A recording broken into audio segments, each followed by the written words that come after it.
Hey, welcome back. Thanks for joining us. We're in a new series called Lost and Found, Finding Hope When You're Feeling Lost. Now, what do you do when you see a penny lying on the ground? Most of us don't see enough value in that penny to waste our time and risk picking up any kind of disease by bending over and picking up that penny and sticking it in the pocket. But every time we see a penny on the ground, what it does is it forces us to put a value on that penny.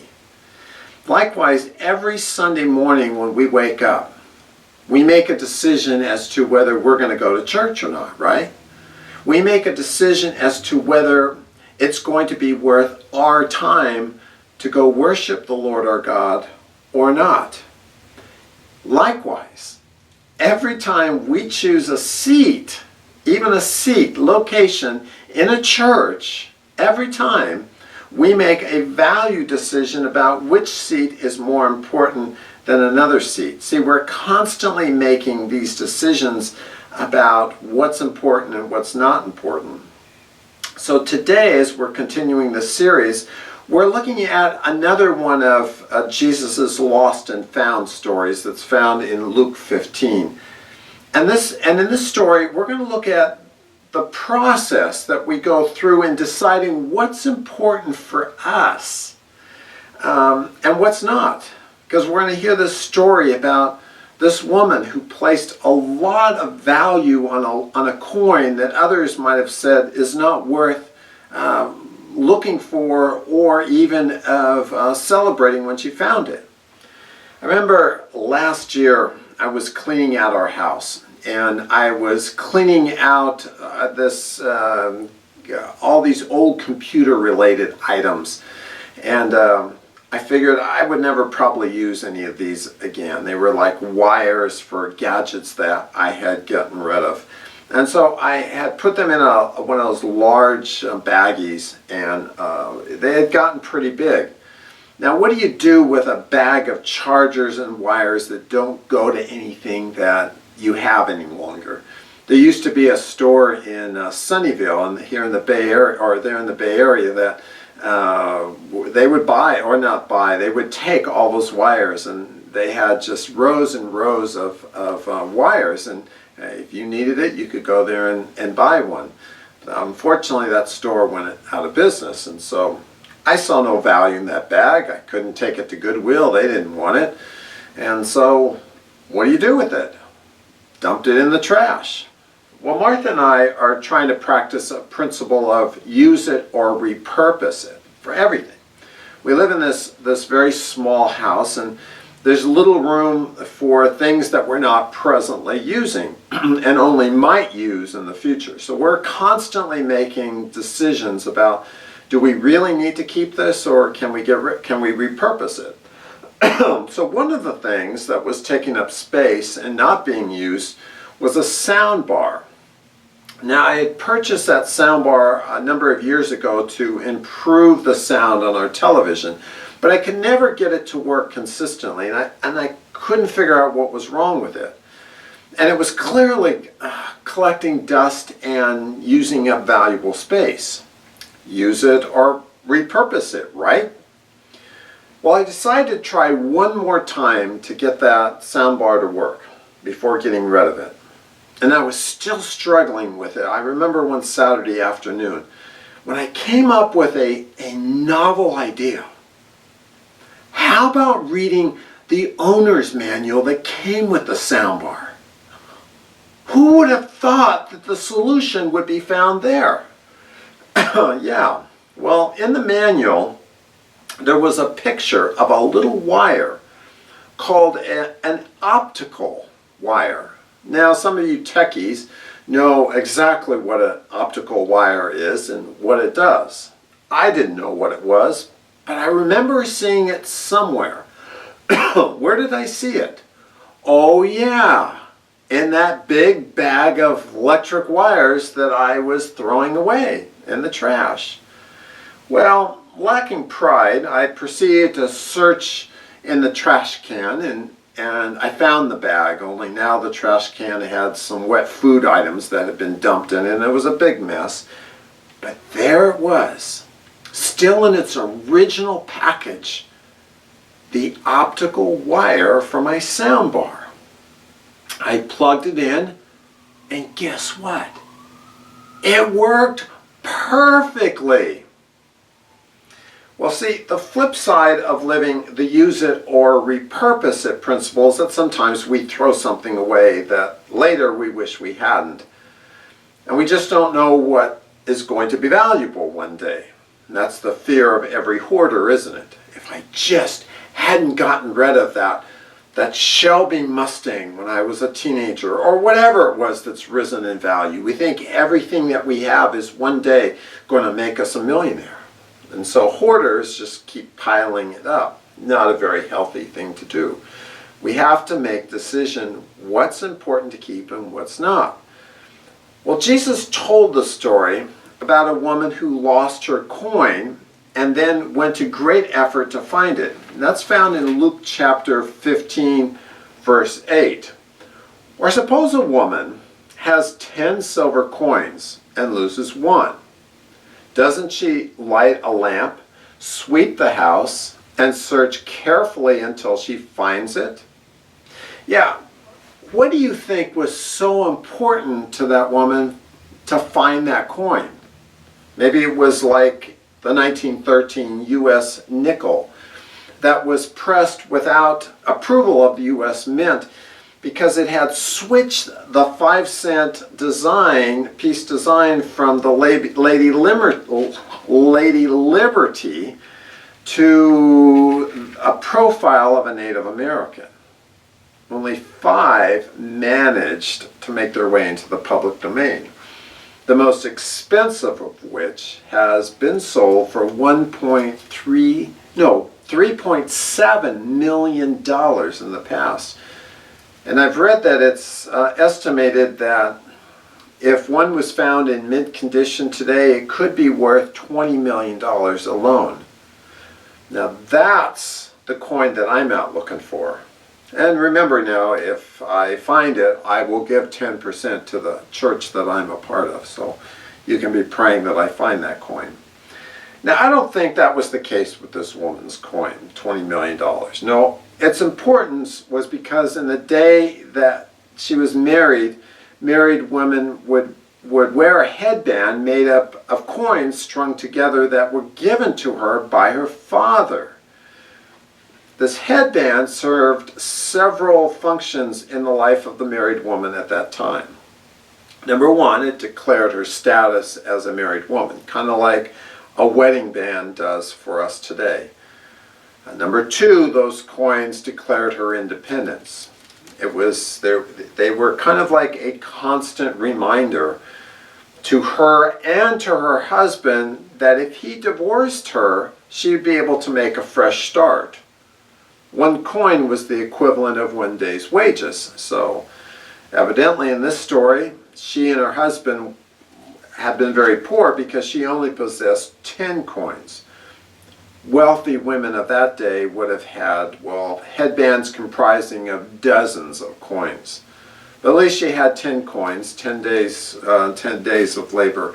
Could have bought her quite a bit of food and given her a chance for a second start. Number three was also used to identify her as a sinful woman if she strayed. So what would happen, and this is really strange and showed how patriarchal the culture was back then, when a woman had been found guilty of unfaithfulness, sometimes they would take a coin from her headband and remove it. And the removal of that coin would reveal to everyone that she was an adulteress. So whether it had fallen off or whether it had been removed off, it had to be replaced. It's funny how they didn't do something equivalent for the men when they were caught in adultery. Patriarchal society. Well, it may have been just one piece of silver to everyone else, but it was worth everything to this woman. You've heard the saying, one man's trash is another's treasure. Well, keep that in mind as we look deeper at this story. Now let's look at verse 9 of Luke 15. And when she finds it, the coin, she calls her friends and neighbors together and says, "Rejoice with me! I have found my lost coin." In the same way, I tell you, there is rejoicing in the presence of the angels of God over one sinner who repents. Ah, yes. Now, for Jesus, the lost coin was like a lost person. The Bible describes a lost person as someone who is living outside of any purpose that brings glory and honor to God. Now, let's say you meet someone who has no purpose in life that they know. And does that mean that they're living outside of God's will? No, not necessarily. They may see no options in front of them. Or they may see too many options and can't decide what option to take. It's not uncommon for someone who experiences the death of a loved one to lose their purpose in life for at least a little while. Or someone who gets laid off from their job. It's not uncommon. And a loss of direction requires some patience, and don't panic. Because remember that God wants to use you and wants to give you purpose and direction in your life, and you will find it in time. And waiting for the next assignment is not a bad thing to do, especially when your boss is God. God will still be glorified while you wait for your next assignment, as long as your desire is to glorify God and honor God. But let's say that person has been a Christ follower, but has decided that his expenses are just too great. And so he begins embezzling from the company that he works for. That never, ever brings glory and honor to God. That person has lost their way. And they need to change direction. And Jesus' word for that is to repent, which means change direction one is going. I used to work as a chaplain at a free breakfast program on Monday mornings. And I would meet with what appeared to be lost people. These were the homeless. And now I have to say, after 40 years of working with homeless on both sides of the country and in the middle of the country, that not all homeless are lost. Some homeless are worshiping God somewhere every week, and they're doing their best to live a simple, law-abiding, God-honoring lifestyle. They just can't afford the high price of rents, or other problems don't enable them to rent somewhere. But many, and I will say most that I have met over the years, are really lost. And when I would offer to help get them off the street and get some direction for their life, they were never interested. And I'd have to say that is almost 100%. Rarely did I meet somebody on the streets who was so desperate that they would do anything to get off the street. Sometimes they tell me their story over breakfast, how they ended up on the street. And I was always fascinated. What I found is that their stories started to sound very, very familiar. Usually they claimed that an influential male in their life as they were growing up, like a father figure, had continually beat the tar out of them when they were young. Or their mother was addicted to something bad, or she was rarely in the picture because she was at work or something like that. And they were left at home alone a lot. For some, it was the untimely death of a parent or a loved one that put them on the wrong path. Others, it was running with the wrong crowd, often as early as junior high, where they would start to experiment with drugs. And I would ask them why they stayed in the neighborhood where they grew up and where this breakfast was, even after their family was long gone.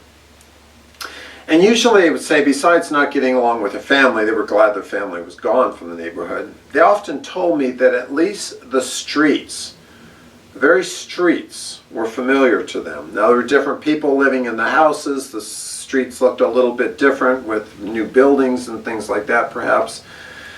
But they were somewhat familiar, and there were other homeless people living that they grew up with living in the area.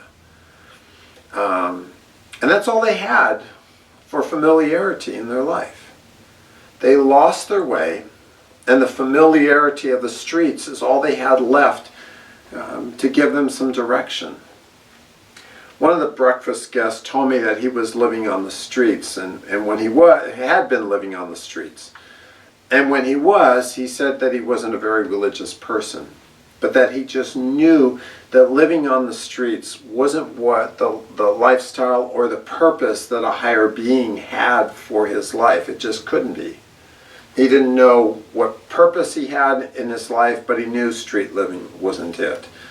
So he worked hard with what he could do, and he worked hard to get off the street, and eventually the Abode Housing Agency in the Bay Area, great agency by the way, helped him get a subsidized apartment. And when I last saw him, he was almost completely off a subsidy and living a life that glorifies God. That's great.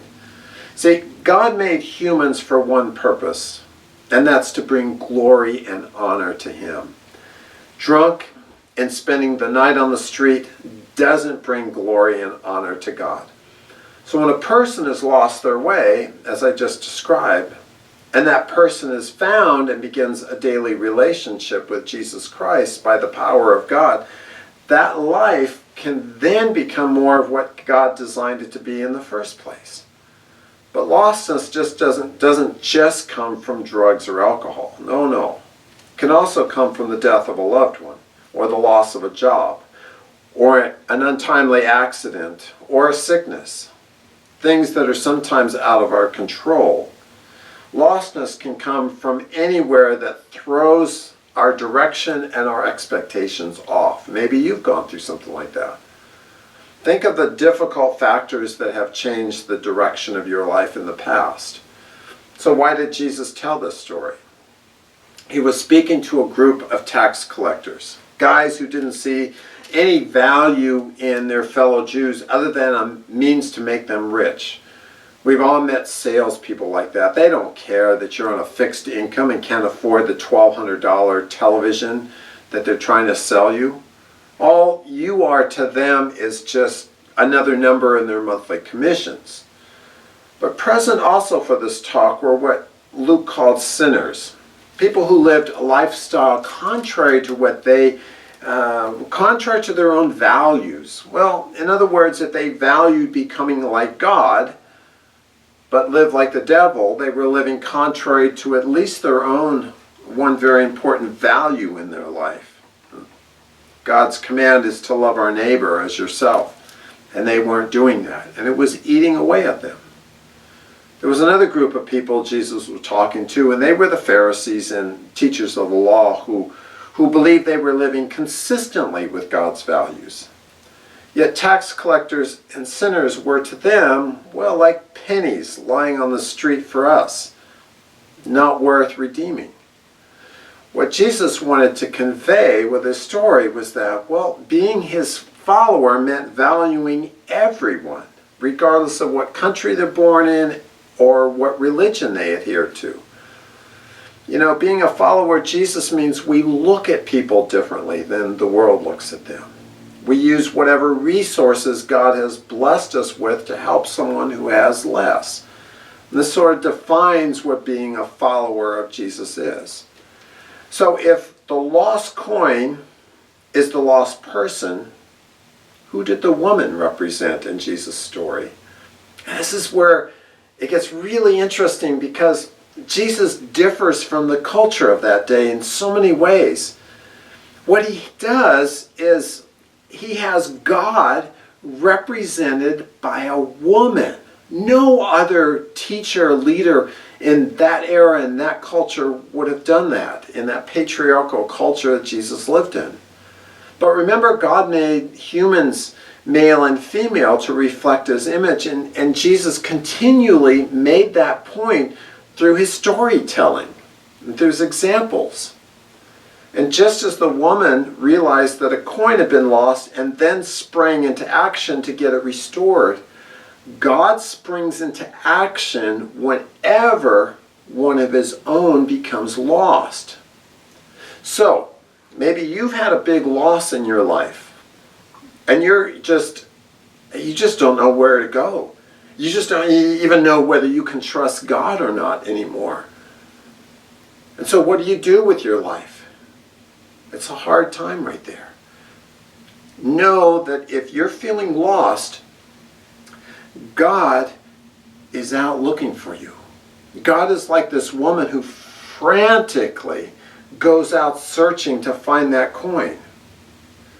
And what's really beautiful about this story is that in no way can the coin find itself back to the woman. It can't clean itself up and become all shiny again. No. And jump back on that hat like it was before. No.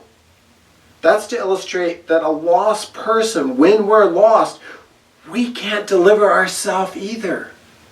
In Jesus' day, the Pharisees and teachers of the law had what was considered the right beliefs and considered everyone else below them. But you know, they were missing something very important, and something the church is often missing. It's something called grace. And that's an important word. And I want you, if you get nothing else from the story, is to understand and to practice what grace is. Grace is unmerited favor. It's something we can't earn. In contrast, works is merited favor that we earn by our merits. The New Testament, despite having a lot to say about grace for everyone, I'd have to say has become a book about and for God's elite, unfortunately. We read that those of us who believe in Jesus were chosen and saved by a grace we didn't earn, yes. But then the question comes up in our minds, why were we chosen and others not? Why have we had a good life and others haven't? Which leaves us to interpret that as we're chosen because we cleaned up our act and have it together, which is absolutely contrary to the whole Bible. But that's the very belief that had crept into Israel with the Pharisees and the teachers of the law, and it creeps into the Christian church over and over again, to the point that we have a hard time believing in grace. I love that mid-16th century saying, "There but for the grace of God goes John Bradford." John Bradford had seen a group of prisoners being led to execution. He said, there but for the grace of God goes me.